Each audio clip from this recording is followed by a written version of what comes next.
پہلے غزہ، پھر لبنان، پھر یمن اور اس کے بعد ایران، اور اب شام کی باری۔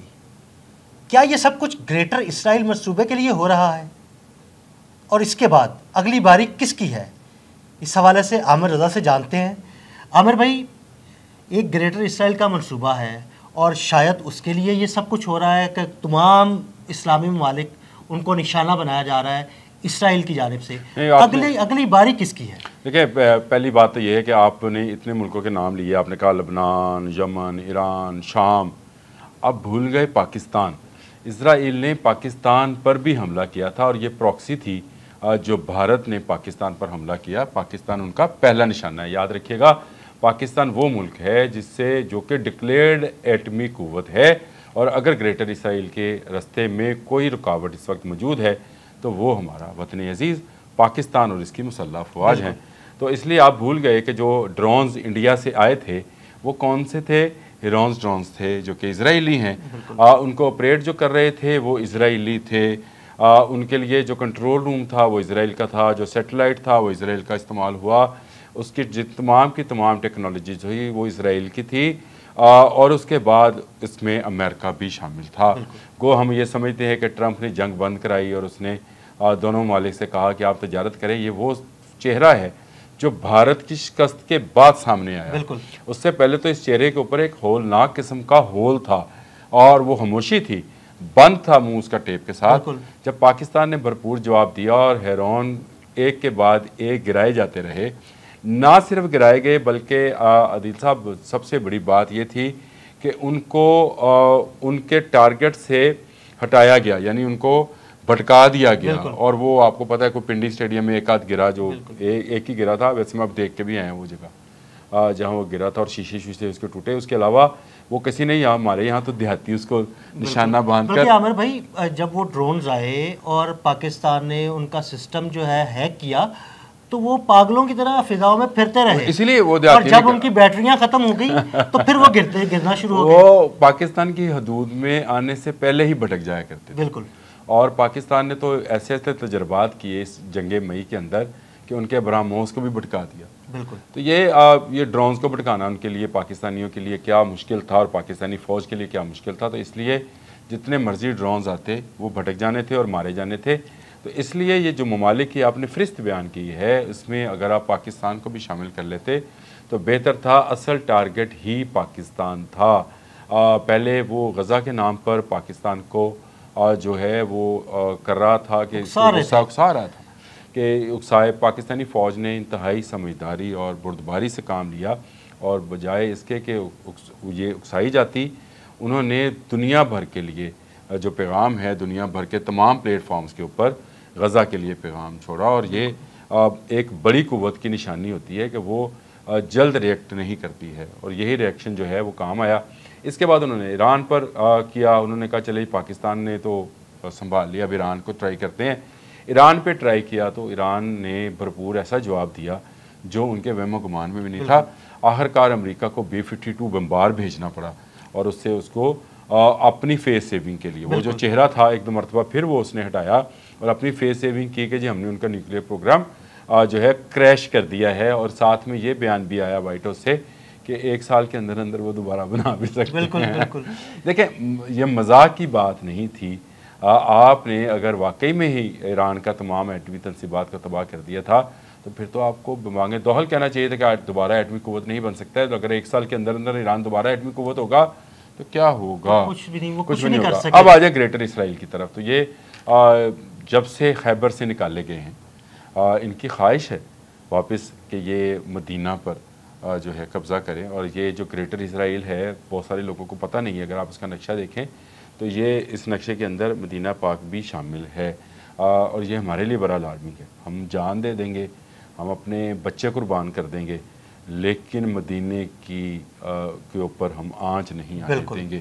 یہ ہمارے ایمان کا وہ حصہ ہے جس میں ہماری جذباتیت، ہمارے چہروں، ہماری آنکھوں، ہمارے ابھی میں بات کر رہا ہوں تو میرے رونگٹے جو ہیں بالکل نبی پاک صلی اللہ علیہ وسلم کے لیے تو ہماری جانیں بھی قربان، ہمارے بچے قربان، ماں باپ قربان، سب قربان ہے یثرب پہ اور مدینہ پہ۔ یثرب اس کا نام ہے، مدینہ تو اس کو مدینہ پاک نبی اکرم صلی اللہ علیہ وآلہ وسلم کی وجہ سے کہا جاتا ہے. تو لیکن یہ ان کی خواہش ہے، خواہش ہی رہے گی انشاءاللہ تعالیٰ. یہ چاہے چھوٹے چھوٹے ممالک جو ہیں جو اتنی بڑی فوجی قوتیں نہیں ہیں اس پر اپنی چیزیں آزماتا رہتا ہے، کبھی لبنان میں کبھی شام میں. لیکن وہ جو جب ایران کی طرف آیا تو ایران نے میزائل حملے کر کے ایسی کمر توڑی کہ وہ روتا ہوا امریکہ کے پاس. میں یہ تو کہہ رہا ہوں کہ یہ جو ممالک آپ نے نام لیے تھے، یمن تھا، لبنان تھا، یہاں پہ مختلف گروپس کام کر رہے ہیں تو ان گروپس پر حملہ کرتا ہے. لیکن یاد رکھیں اقبال فرما گئے تھے کہ اسلام میں اللہ نے لچک رکھی ہے، اتنا ہی ابھرے گا جتنا دباؤ گے، جتنا اس پر پریشر آئے گا اتنا ہی ابھرے گا. اور جب ابھرے گا تو پھر اس کے بعد کسی کو راہ نجات نہیں ملے گی، چاہے وہ امریکہ ہے، چاہے وہ اسرائیل ہے، چاہے وہ بھارت ہے. یاد رکھیں نیتن یاہو اور مودی ایک سکے کے دو رخ ہیں، اور اس سکے کو اچھالنے والا امریکہ ہے. وہ ایسے اچھالتا ہے، کبھی اسرائیل آتا ہے، کبھی بھارت آتا ہے، کبھی وہ ایک کو کہتا ہے کہ تم حملہ کرو. تو یہ دو کٹ پتلیاں جو ہیں یہ اسی کے ہاتھ پہ ناچ رہی ہیں، اور ان کٹ پتلیوں کا خاتمہ جو ہے انشاءاللہ تعالی اسلام کے ہاتھوں میں ہے اور پاکستان کے ہاتھوں سے ہے. اور پاکستان ان تمام اسلامی ممالک کی نظریں، ان کے لوگوں کی نظریں اس وقت پاکستان پر ہیں، کیونکہ پاکستان وہ مزاحمتی قوت ہے جو اپنے دفاع کے لیے، اسلام کے دفاع کے لیے ہر وہ حربہ استعمال کر سکتی ہے اور ہر وہ ہتھیار استعمال کر سکتی ہے جو کہ اس کے پاس موجود ہے. میں نے آپ سے پہلے کہا کہ گریٹر اسرائیل کا خواب ہی رہے گا. یہ کبھی مدینہ پاک میں داخل نہیں ہو سکیں گے. اس کے نقشے میں جب میں نے یہ دیکھا تھا تو مجھے عدیل صاحب بڑی حیرت ہوئی کہ یہ نیتن یاہو جو پلان ہے یہ کہاں تک ہے. یہ ہم تو یہ سمجھتے تھے یہ غوثیوں کے خلاف ہے، یہ شام میں جو متقارب دو گروپ ہیں وہ جو مختلف سیکس سے لڑتے ہیں ان کے خلاف ہے. لیکن یہ تو مدینہ پاک میں واپس خیبر میں جانا چاہتا ہے. اور مولا علی علیہ السلام اور کرم اللہ وجہہ کے جو انہوں نے فتح کیا تھا قلعہ خیبر اور مرخب کو جس طرح سے گرایا تھا، تو آج وقت کا مرخب جو ہے کبھی مودی کی شکل میں آتا ہے، کبھی وہ نیتن یاہو کی شکل میں آتا ہے، اور کبھی ٹرمپ کی شکل میں ہمارے سامنے آتا ہے. جو بھی آئے گا مولا علی کے فوجی آج بھی موجود ہیں اور آج بھی ہمارے سینوں میں قرآن محفوظ ہے. اور یہ قرآن پاک جو ہے یہ شکست دے گا ان تمام قوتوں کو جو گریٹر اسرائیل کے خواب دیکھ رہے ہیں. یہ خواب ہی رہے گا اور ان کے لیے بھیانک خواب ثابت ہوگا، یہ یاد رکھیے گا. تو یہ جو اس وقت لبنان میں، یمن میں، ایران میں، شام میں اسرائیل کے حملے تھے اس میں پاکستان بھی شامل تھا.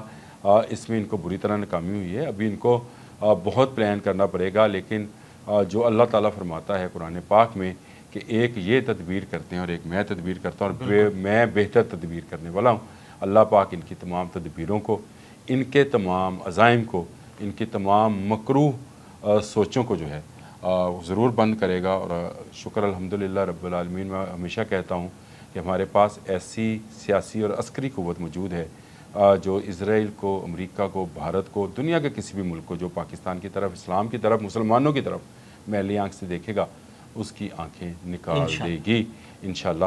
تو یہ اس میں پریشان ہونے والی بات نہیں ہے.